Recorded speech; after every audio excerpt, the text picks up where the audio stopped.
दा जों दिनै मोनसे सिरियास माने हानि जेंनाखौ लानानै बे प्रेस मिटिंखौ खालामनाय जादों। हानि जेंनायानो जाहैबाय जे बावैसो सिगांनिफ्रायनो जोंनि बिटिसिनि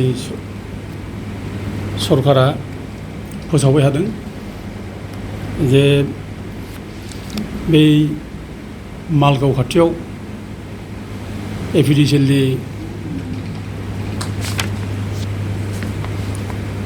इन्डास्ट्रि गायसननो थाखाय हा हगारगोन गासै 900 बिगा हा बे बाथ्राखौ अलरेडि फोसावबाय थानाय जाबाय। दा एपिडिसिएलनो बेयाव हा हगारगोन बाथ्राखौ लानानै जोङो गोबां सावरायबाय आरो जों बे मालगाव जायगायावबो जों थांनाय जाबाय, रायजो राजाफोर रायलायनाय जाबाय आरो हाखौ जों नायनाय जाबाय। दा मालगाव जायगायाव जि हाखौ होनो नागिरदों एपिडिसिएलनो बे हाया खिन्थु ट्राइबेल बेल्ट ब्लकनि हा, बियो ट्राइबेल ब्लकनि आन्दाराव गोलैयो। आं नैबे लेखाखौ खोन्थानोसै।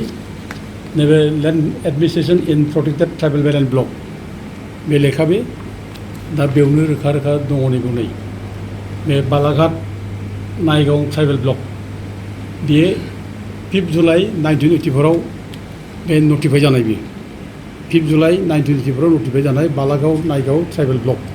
दा बे ट्राइबेल ब्लकनि आन्दाराव बे एपिडिसिएलखौ गायसननो नागिरदों। दा अदेबानि जोङो दासिमबो नटिफिकेसनखौ मोननाय जायाखै।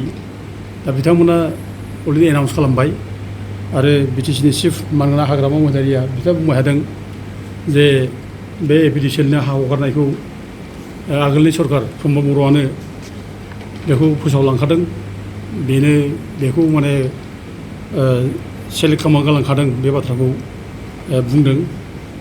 दा जिहेथु हाया ट्राइबेल बेल्ट ब्लकनि आन्दाराव गोलैयो, ट्राइबेल ब्लकनि आन्दाराव गोलैयो, बेनिखायनो जोंनि बुंनांगौआ बेनो जे प्रमद बर'आ बे हायाव एपिडिसिएलनो जायगा होदोंब्लाबो बे भुल खालामदोंब्ला जोङो जुदि बेखौ रेक्टिफाइ खालामनांगौ दायथ'आ जोंनि। दानि बिटिसि सरकारा मानगोनां हाग्रामा महिलारिया बे प्रमद बर'आ होलांदों होननानै जों बे भुलखौनो मावनाया उसित नङा। दा बेखौ रिभिउ खालामनांगौ, दा बेखौ फोसाबनांगौ। मानोना नों ट्राइबेल बेल्ट ब्लकआव नों 1 इन्सि हा मालायनो हा हगारनो हाया, बाथ्रा बे। ओमफ्राय लोगोसे जोङो माने बुंनांगौ बाथ्रा मा जे एपिडिसिएलनो हा हगारदोंब्ला बेजों जुदि जोंहा लाब जागोन बादि मोनदोंब्ला बिटिसिआ रायजो राजाफ्रा दा बेखौ ट्राइबेल बेल्ट ब्लक जायगायाव हगाराब्लानो दस्रा जायगायाव बानायहैयो, जोंहा बेवहाय जेबो बुंनांगौ गैया, जोंहा आपत्ति गैया, दस्रा जायगायाव बानायहैयो। खिन्थु ट्राइबेल बेल्ट ब्लकआव नङा, जों बेखौ स्ट्रंलि जों बादा होयो, होबथायो आरो बेखौ जानो होनाय नङा आरो आयेनानो थोनखाया, आयेनानो थोनखाया। आरो बेजों लोगोसे जोंना मानगोनां हाग्रामा महिलारिया एनाउन्स खालामबावदों जे बे एपिडिसिएल जेराव गायसनगोन, जेराव एपिडिसिएलनो हा होगोन बे जायगायाव गासै माने 93 माने नन प्रटेक्टेड क्लास अफ पिपल बिसोरनो माने हा होनाय जागोन, बिसोर एफेक्टेड जागोन ओरै होनदों आरोखि। एपिडिसिएलनो हा हगारनाय लोगो लोगो 93 माने नन प्रटेक्टेड क्लासनि मानसिया, बिसेसकरि मुस्लिम सम्प्रदायनि मानसिया एफेक्टेड जागोन आरो बिसोरखौ माने शिफ्ट खालामनाय जागोन होनदों आरोखि। जावले जावले बुंबाय एफेक्सन खालामा, शिफ्ट खालामनाय जागोन ओरै होनदों। दा शिफ्ट खालामनाय जायगाखौ जों नायबाय। दा शिफ्ट खालामगोन जायगाया जाबाय बे मालगावनिनो ग्रेजिं फिल्ड। मालगावआ बे ग्रेजिं फिल्डखौ गोदो बाहायबोदोंमोन, मोसौ मोसा खानाय, गेलेनाय बायदिसिना माबायाव पारपासाव रायजो राजा बाहायबोदोंमोन। बे मालगाव ग्रेजिं फिल्डआवनो दोनहैनायनि बाथ्राखौ बिटिसिआ सावरायदों। दा जोंनि बाथ्राया मा जादों, जि जायगायाव एपिडिसिएलनो हा हगारदों बे जायगायाव बिसोरो थानो मोनखायामोन, बिसोरो इलिगेलखा। जिथु हाया ट्राइबेल बेल्ट ब्लकनि, बिसोरखौ बे जायगानिफ्राय दस्रायाव आगोलाव होखारनांखागौमोन, दस्रायाव दोनखानांगौमोन। बिसोरखौ इभिक्सन खालामबा होखारहर, बिसोरखौ जायगायाव दोनखानाङामोन। खिन्थु बिसोरखौ होखारनाय जायाखै। दा दिनै एपिडिसिएलआ फैबाय जेब्ला बिसोर एफेक्ट जानोसै।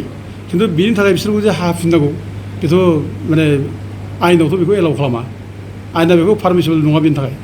आरो बेखौ आरो ट्राइबेल बेल्ट ब्लक जायगायाव आरोबाव माने मालगावनि ग्रेजिं फिल्डआव दोनहैनाय बेबो आरो इलिगेलबाव, बे खुनु दिन जाया। आरो ओरैनो माबा बुंखादों, सुप्रिम कर्टनि अर्डारावबो दंखायो। जोङो सुप्रिम कर्टनि अर्डार लेखाखौ जों दिहुननानै लादों। नैबे सुप्रिम कर्टनि जाजमेन्ट, बे सुप्रिम कर्टनि जाजमेन्ट, बे जाजमेन्टआव अर्डाराव होखादों जे खुनु ग्रेजिं फिल्डआव खुनु इलिगेल इनक्ल'जारफोरखौ दोननो मोना बेखौ माने इभिक्सन खालामनांगौ बे बाथ्राखौ एकेबारे सुप्रिम कर्टआ अर्डाराव रोखा रोखा होखादों दा बेफोर ग्राउन्ड फैनानै सुप्रिम कर्टनि अर्डारखौ भायलेट खालामनानै नों बे जायगायाव नोङो गुबुन थानो मोनै मानसिखौ दोननो हाया आरो बे ट्राइबेल माने ब्लक जायगायाव आरोबाव आरो बिनि बादैबो मोनसे खोथा नैबे माबा दंबायो हाइकर्टनि अर्डार दंबायो